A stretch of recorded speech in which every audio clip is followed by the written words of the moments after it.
Okay, so here's our first agenda. So I just would like to confirm if all of you already installed the Visual Studio 2019 or 2015.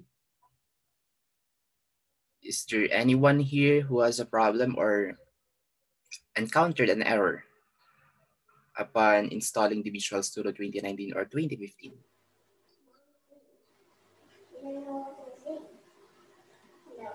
Wala. All right, so that's a good sign, meaning all of you have already successfully installed and then used the Visual Studio 2019. So pwede 2019 or 2015. So any of those two, wala namang gaanong masyadong pinagkaiba. Meron bang gumagamit ng 2013 or 2012 or 2010?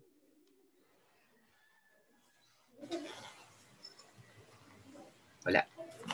Alright, so again, that's good. Since I think lahat ng mga PC nyo or mga laptop nyo is high-end, meaning kaya niyang i-handle yung 2019 na version ng Visual Studio. Alright, so kung walang problem doon, may problema ba kayo sa video na in-upload ko? May part ba kayong hindi naintindihan? Or hindi nyo pa napapanood?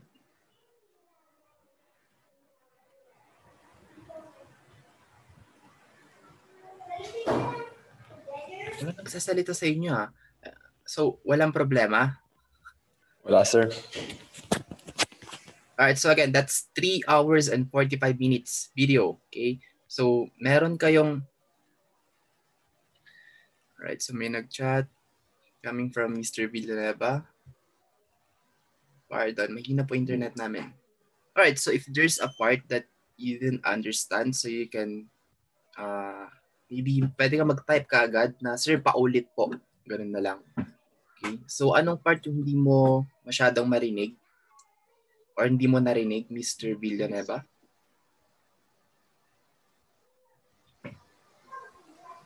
Just let me know as soon as hindi mo naiintindihan yung sinasabi ko. Baka disconnect lang. Alright. So, yun lang. Hindi ko na alam kung na-disconnect ka kasi pag na-disconnect ka, mawawala ka na dito. I won't be able to know. And madami ko, hindi ko na monitor. Anyway, recorded naman to, Mr. Villanueva. So, no worries. You can watch it or rewatch it anytime. Okay. Pagka na-upload ko na sa Facebook group natin. Okay?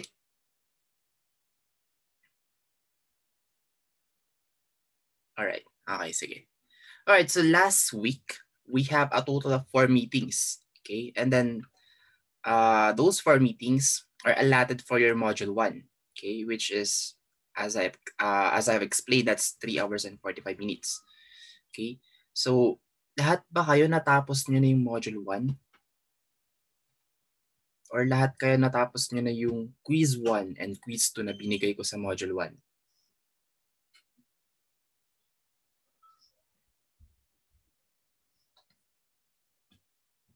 Okay, from Mika ito. Sir, sa quiz po pala yung button na labeled as terminate. Clear all text box ba or exit window ang gagawin? Sa quiz? Okay, we'll get there soon. Kasi papakita ko sa inyo mamaya. Okay, pero medyo magulo yung tanong. Okay, sige. Introduce ko muna to. Kakagawa ko lang. Actually, kagabi, kakagawa ko lang nitong sa module nyo. Wait lang. Let me just share my screen. Alright, so can you guys see my screen?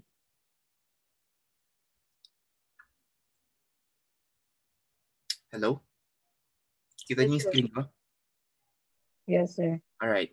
Okay, so as you can see, this is your midterm exam. So, ito na yung pinaka-latest or pinaka-last na module na na-upload ko last week or last week.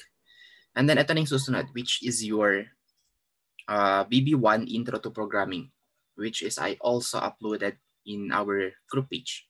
Okay?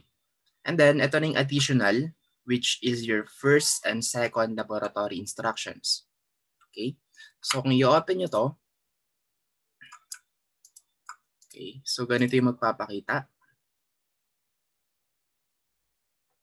Alright, so this is your first laboratory in finals, MP1. and then this is your second laboratory in finals, MP2. Okay? So MP1 muna tayo. So as you can see, we have here a mountain pizza. So this is just, call that one, an image, okay? Wherein maglagay lang kayo ng component na nakakapag-carry ng image. What is it? Component again?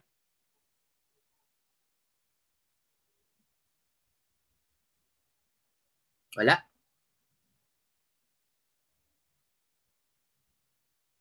Hello guys. So, wala pa yatang, posible namang wala.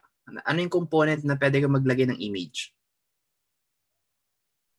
Picture box, sir. Picture box, sir. Okay, that's good.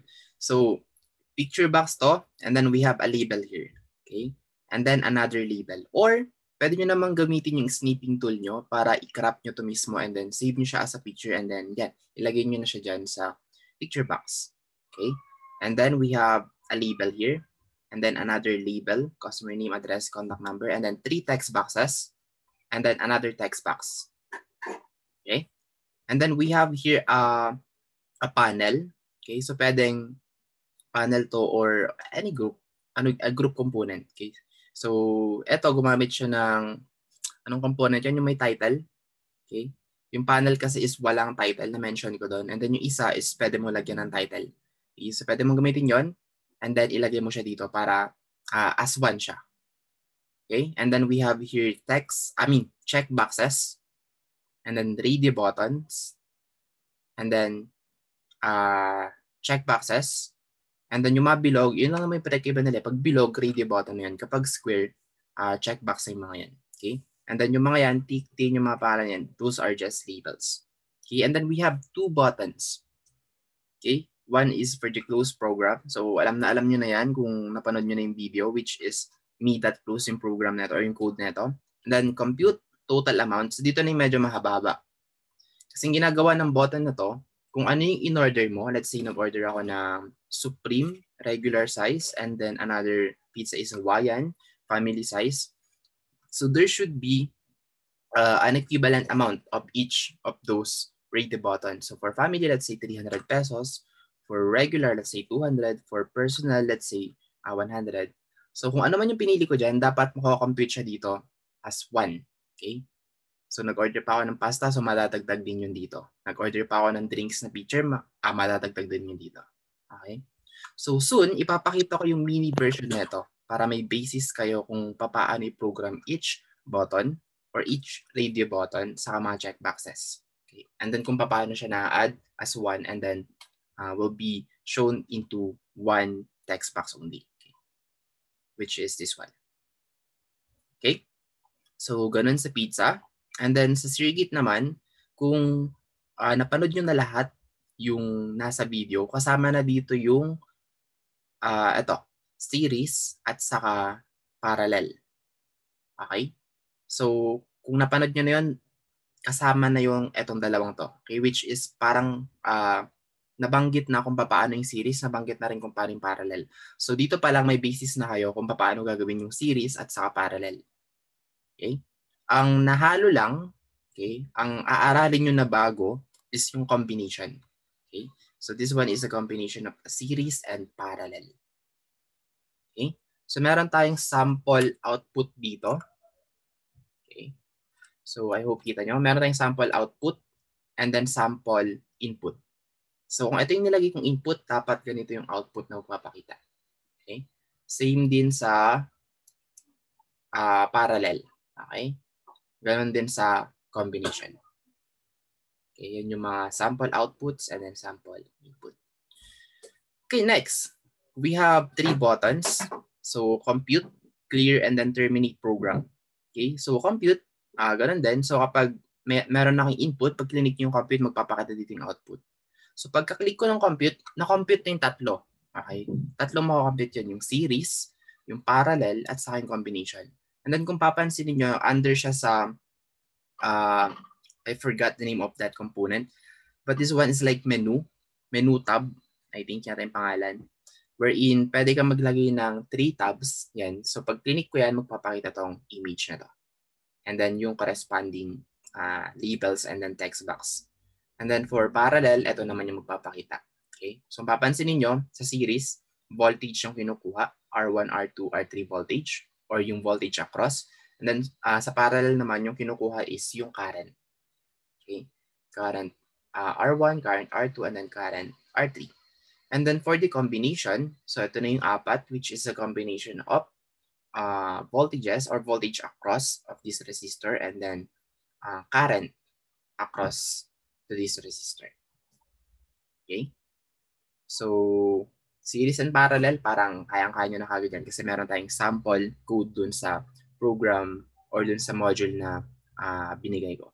Ito na lang yung bago. Okay? So, I highly suggest that you guys do this manually first.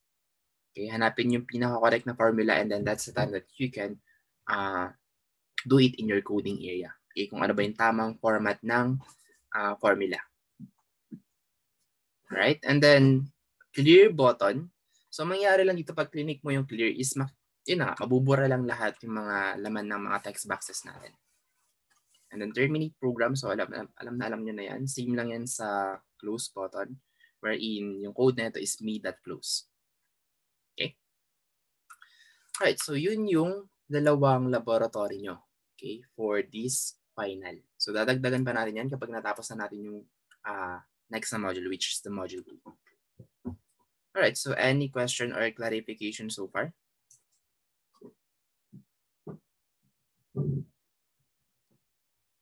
Question?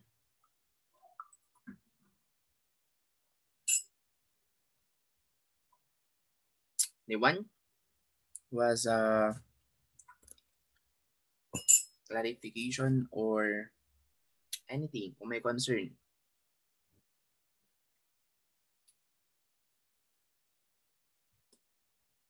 Wala.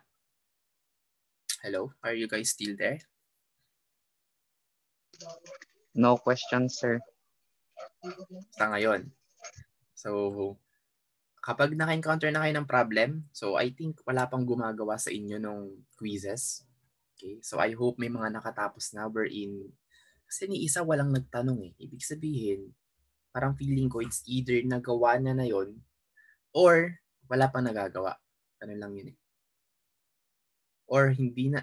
Siyempre, dapat kung may katanungan ka, kung hindi mo nagawa o may katanungan ka, dapat tanungin mo na sa akin kaagad.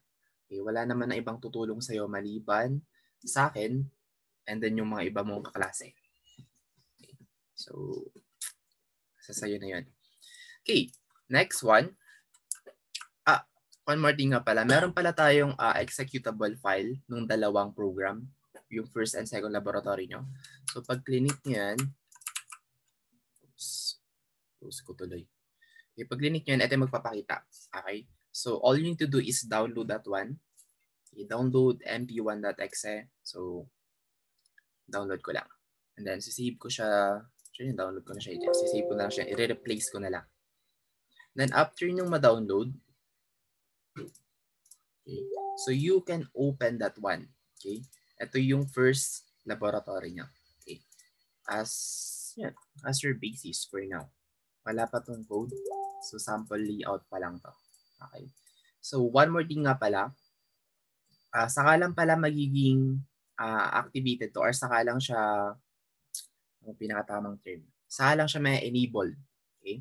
So, dapat by default, kapag naka-uncheck yan, walang mga check, dapat naka-disabled mismo yung mga ready buttons. So, kapag check mo na to, ibig sabihin, enabled na yung Supreme. Wherein, meaning, you're going to order a pizza Supreme. Okay, so, personal, regular, or family. Okay, and then, saka lang din siya magko-compute kapag naka-enabled. So, kapag naka-disabled lahat yan, dapat walang computation na magaganap dito. Dito lang. Okay? Let's say, nag-order ka ng spaghetti. Saka may additional na cheese. And then, picture of days. So, yun lang yung computation. Wala na dito. Okay? And then, for this one, customer name, address, and contact number. So, panang naman tayo, para lang mag-fill up or ma-fill upan ng customer kung ano yung pangalan niya para wala kang problemahin dito. Okay? And the next one, so na yun, balikan natin. Next one is yung second laboratory. Oops, nag-open ng new tab. Okay, so ganun din. Ida-download nyo rin yun. Save ko na lang dyan. Okay. So, application din siya na pwedeng i-open. Ayan. So, meron tayong series, parallel, and then combination. So, pag naglagay ako ng value dito, let's say 1, 2, 3, 5, and then voltage source is 10 volts. So, pag click ko yung compute, yun yung dapat yung magpapakita. Okay? So, you can verify those using Ohm's law. So, aralin nyo muna yung Ohm's law, di ba? Sobrang dali lang naman yun about series and parallel. So, pag nalaman yung Ohm's law, mabe-verify nyo na tama pala itong mga values ng R1, R2, and then R3.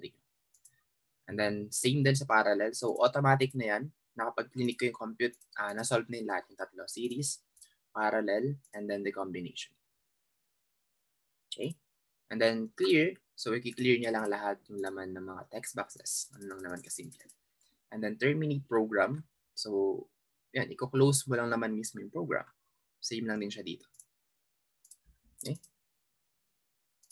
So, any question or clarification so far?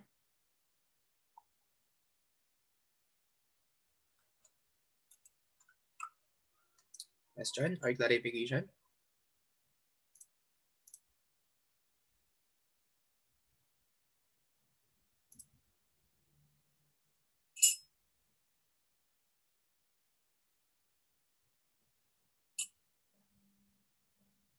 None?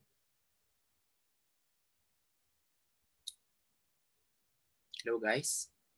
Hello. Are you guys still there? Tulog yata ulit kayo eh. Wala, sir. Si Mr. Edwin lang sumasagot. How about the others? Baka mamaya, sir. Baka mamaya pa. Okay, so I hope, sana nga, magtanong na kayo. Kasi pag wala nagtatanong, parang feeling ko, hindi nyo nakukuha eh. Okay, so meron tayong picture dito. So, seat work 1 and seat work 2. So, ito lang naman yung parang reminder na ito yung seat work 1, ito naman yung seat work number 2. Okay, so nilagay ko lang dyan para may basis kayo kung ano ba yung first quiz nyo and then second quiz. Okay, so dito nyo isasubmit yung first quiz nyo, which is yung ito, and then yung second quiz nyo dito rin. Okay, seat work, first quiz and then second quiz, which is ito naman yung second quiz. Alright? And then for your first laboratory, dito naman siya. Okay? And then for your second laboratory, dito naman siya. Okay? So you guys have 4 tasks to do. Okay, so medyo madami-dami yan. Kaya kung ako sa inyo, as soon as possible, tapusin nyo na. Okay? Parang kwan na lang tayo. Less than 2 weeks na lang. Madadagdagan pa ba yan, sir? Madadagdagan pa na ang isa siguro. Kasi meron pa tayong 2 modules. So mag-i-start na tayo tomorrow ng second module. Okay. So, di ba, yung second module na yun is like parang additional knowledge lang para magamit nyo dito sa mga laboratories na binigay ko sa inyo. Okay. Hindi naman talaga siya completely different from your module 1. Katuloy pa rin siya, which is makakatulong siya para magawa nyo itong mga program. Okay. So, 4 tasks. So, meron tayong deadlines dito. Okay, so take note, yung first and second quiz nyo, ang deadline nyo is October 9. Okay, so pwede kayo mag-submit hanggang 11:59 p.m. ng October 9. Kapag patak ng October 10, which is 12 o'clock, ano yun, 12 midnight na yun, hindi na pwede. Okay, so kung tutusin, meron na kayong 2 weeks allotted para sa first quiz and then second quiz. Okay? And then ito namang lab 1 and then lab 2. Ito yung medyo matagal hanggang October 18. Okay? So kung ako sa inyo, unahin nyo muna yung mga quizzes nyo since 50 points yan. 50 points, 50 points. And then yung 2 laboratories nyo sa finals is just 20 points. So, kapag, let's say, mababa yung grade mo, so dapat kailangan makuha mo to or meron ka dapat lab 1 and lab 2. Okay? Kasi kapag feeling grade ka tapos hindi ka pa gumagawa ng laboratory, mabagsak ka talaga. Okay? So ano pa ba? One last thing. So, kapag magsasubmit na kayo ng mga program nyo, let's say, sasubmit nyo na yung seat work number 1 or yung first quiz mismo. So, teka lang. Okay. So, sa akin, nakasave yung mga project ko sa local DC, folder user, folder Ryzen 5, folder source, repos, and then the project itself, which is my first project 01. Okay? So, hanapin nyo yun mismo. Okay? Kung saan nakasave yung mga project nyo. So, sa akin, nasa local DC. Okay? Ryzen 5. Ryzen 5. And then users muna pala. Users, and then Ryzen 5. And then source. So, mahaba-haba sa akin, no? So, hindi ko alam kung saan yung sinave. So, magkakaiba tayo dyan. And then repos. And then yan na. Okay, so ito lahat yun, yung mga folders ko na yan, yan yung mga projects na mga ginawa ko na. Okay. So let's say ito yung first quiz nyo, Act 01. Okay. So hindi mo masasubmit to ng naka-folder type. Okay. So kailangan i-compress mo muna siya. Why? Kasi yung nasa loob niyan, hindi lang naman isang file to. Hindi to kagaya ng Microsoft Word, mga PowerPoint na isang file lang yung kailangan i-submit. Ito, isasubmit nyo siya as package. Okay.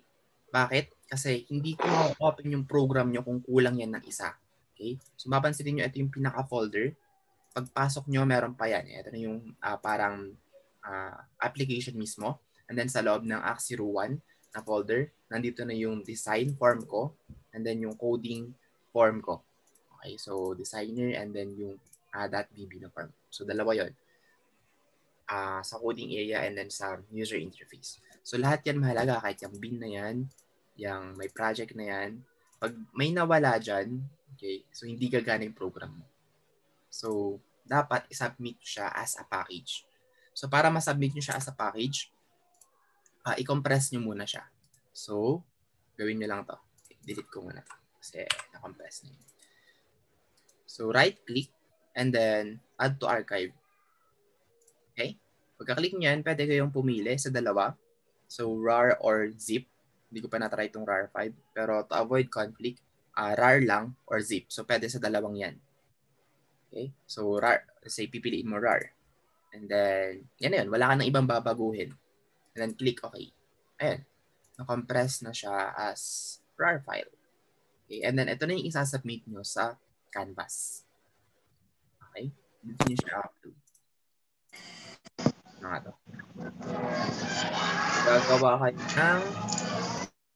Gagawa kayo ng 4 na program. Okay? First quiz, second quiz, and then lab 1 and then lab 2. So gagawin ko mamaya yung mini version ng lab 1 nyo. Okay? But for now, ito muna yung gawin nyo. Yung first quiz nyo and then second quiz. May nakatapos na ba sa inyo ng first quiz and then second quiz? Wala pa, sir. Wala pa. Okay. So, sayang yung last week natin. That's a total of 20 hours. 16 hours. Okay, di bale, 16 hours naman talaga yung time para sa module 1.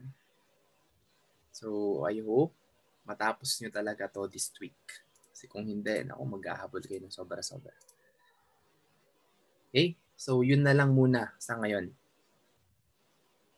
So, bukas, madadagdagan yan. Okay? Pero hindi naman ganun kahirap. Kayang-kaya nyo yan. Pag numpisahan nyo to, mga to, madali na lang susunod. So, lahat naman yan mahirap sa umpisa kapag di nyo pa alam. Pero pag natutunan nyo na, madali na lang yan.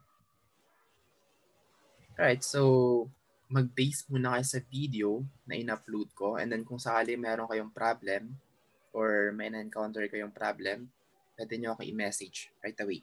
Okay, sa messenger ko para mas mabilis yung transaction.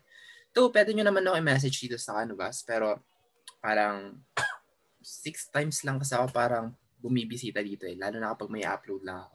So pag wala ako in-upload, hindi ko na nasisilip itong inbox ko. So para mas mabilis, sa Facebook ko na lang mismo. Okay? So any question or clarification so far?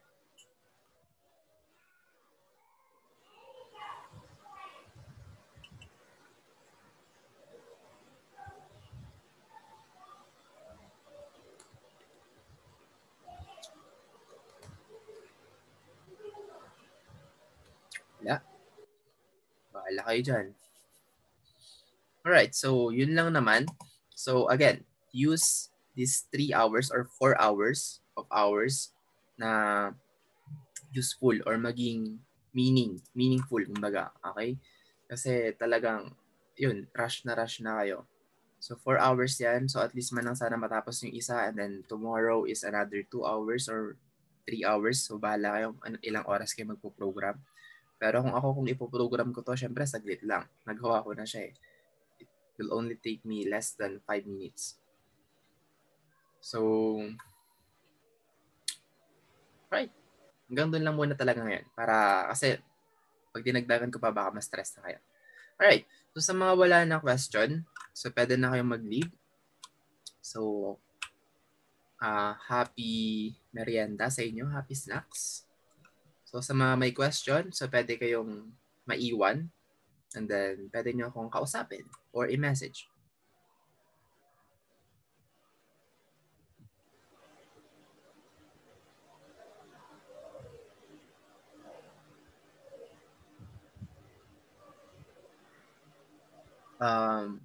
Mr. Lumanog, what do you mean NA?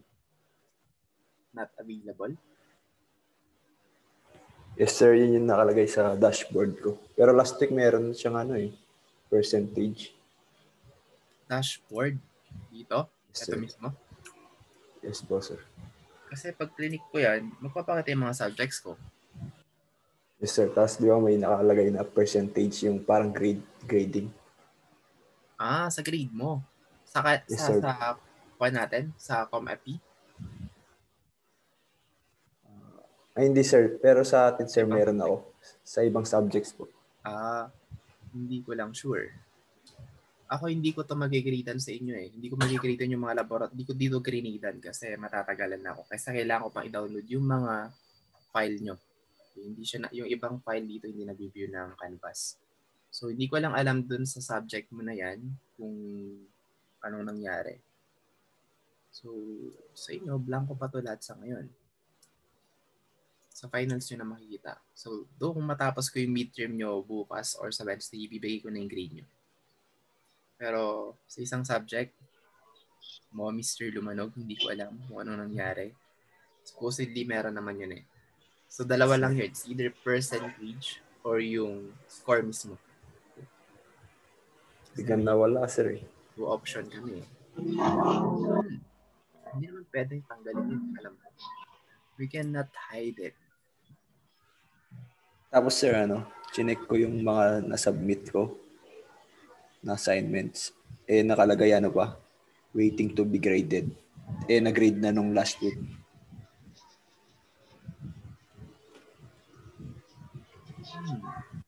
Hindi naman pwedeng let's say nag-gradean ko na ng 50 tapos bawiin ko na hindi pa siya nag-gradean. Not sure. Hindi ko lang alam. Baka bug lang. Try to consult your instructor para mas mapanatag ka. Kasi baka mamaya hindi natin alam. Yung sa pala, sir, may tanong ako. Ano yan? Yung sa no midterms, meron pa akong isang lab doon, yung lab 6. Na hindi ko pa napapasa. Diyan. Kasi ang deadline natin, as I told you guys, is before midterm exam. So last week pa yon. Hindi ko nakita yun, sir. Pwede pa ba magpasa na? Okay, sige. Allow kita Pero yes, half score na lang. Okay lang. Thank you, sir. Yun lang ang tanong ko, sir. Sa panghapon, no? Lab 6 lang. Yes, sir.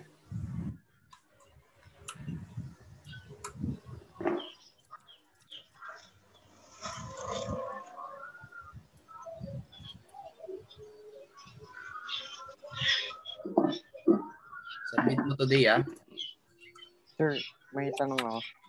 Ano yun? Sir, yung pi dun sa code niya, paano ilagay yun? Sasend ko yung picture niya sa messenger, sir.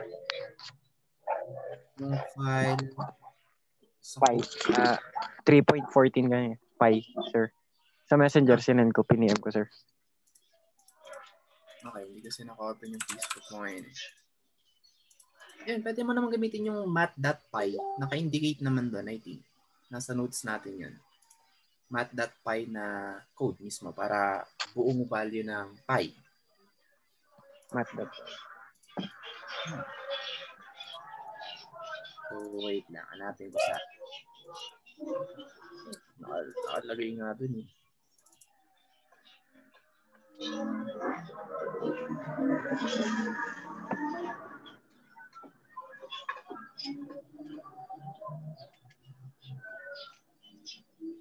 Exercise number 6. Oops, sobra. Stick work. I know. So, in using the value or showing the value of pi, so use math.py. Okay, sir. Thank you, sir. Close and open parenthesis yata dito meron dito. Math.py, close and open parenthesis. Ito kayo mo yun, kung walang error. Alright. So, what else? Who else was a question? So, meron pa tayong 1 minute and 45 seconds.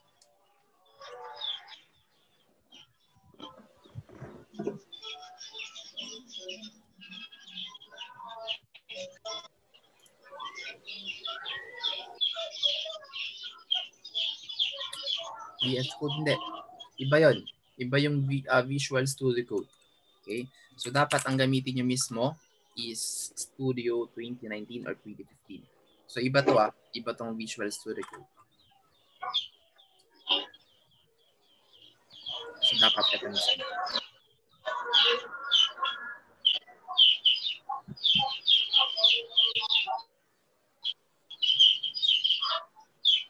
What else? Mr. Gaston.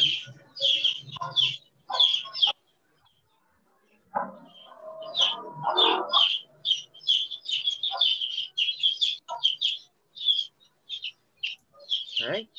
So, kung may mga question pa kayo, message nyo na lang ako.